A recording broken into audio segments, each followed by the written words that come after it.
নারায়ণগঞ্জের ২৫০০-এ জাপানে economic zone পরিদর্শন করছেন বিদেশি বিনিয়োগকারীরা। এই বিষয়ে আরো তথ্য জানাতে আমাদের সাথে যুক্ত হচ্ছেন সহকর্মী সুশান্ত সিনহা।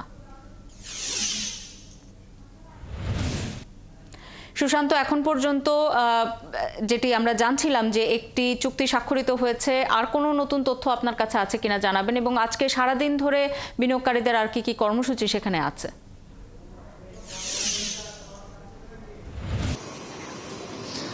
শাওন, এইমাত্র যে কর্মসূচিটা ছিল এখানে, যে নারায়ণগঞ্জের ২৫০০-এ যে বাংলাদেশ স্পেশালাইজড ইকোনমিক জোন, যদিও এটা অপারেটর জাপানি একটি কোম্পানি করে বলে এটা জাপানি ইকোনমিক জোন হিসাবে বলা হচ্ছে, কিন্তু এটা আসলে বাংলাদেশ ইকোনমিক জোন, স্পেশালাইজড একটা ইকোনমিক জোন। সেখানে যে জিনিসটি আজকে যে পরিদর্শন করেছিল ৩৬ জন, তারা কিন্তু এখানে ঘুরে দেখেছেন এবং এখানে বেকো সিঙ্গারের যে কারখানা, সেই কারখানাটিকে তারা অত্যন্ত বড় একটি কারখানা, এবং সেই কারখানায় বিনিয়োগ দেখে এখানকার যে সিঙ্গার বাংলাদেশের যে প্রধান আছেন তার সঙ্গে কথা বলেছে, বিনিয়োগ করবার ক্ষেত্রে চ্যালেঞ্জগুলো কি সেই প্রশ্নোত্তরগুলো করেছে।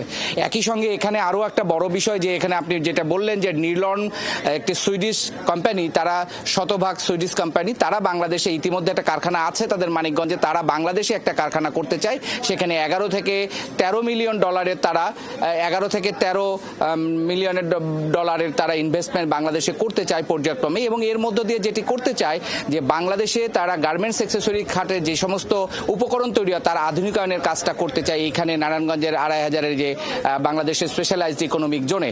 সবকিছু মিলে যেটি হচ্ছে যে এখানে একটা ক্ষেত্র প্রস্তুত হয়েছে। আমি একজন চীনা বিনিয়োগকারী যিনি এসেছেন তার সাথে কথা বলেছি, তিনিও বলছেন যে আমি মিরেশ্বরায় গিয়েছিলাম, আবার এখানে এসেছি, বড় বিনিয়োগ করতে চাইলে আমরা মিরেশ্বরায় করব, সে টেলিকমিউনিকেশনে বিনিয়োগ করতে চায়, এবং ছোট বিনিয়োগ হলে তিনি বাংলাদেশের এই ২৫০০-এর ইকোনমিক জোনে করবেন।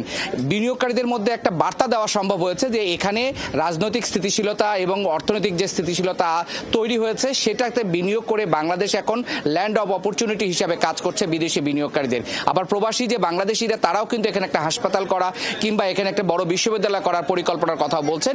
এটি একটি ইতিবাচক দিক। বিনিয়োগকারীরা ফিরে গেছেন, এখন তারা হোটেল ইন্টারকন্টিনেন্টালে যে বিনিয়োগ সম্মেলন বিকেলে হবে সে অংশে যোগ দেবেন। শাওন, খবর রাখতে থাকুন সুশান্ত, নিশ্চয়ই ফিরবো আবারও আপনার কাছে। আমাদের সাথে সহকর্মী সুশান্ত সিনহা যুক্ত হয়েছে।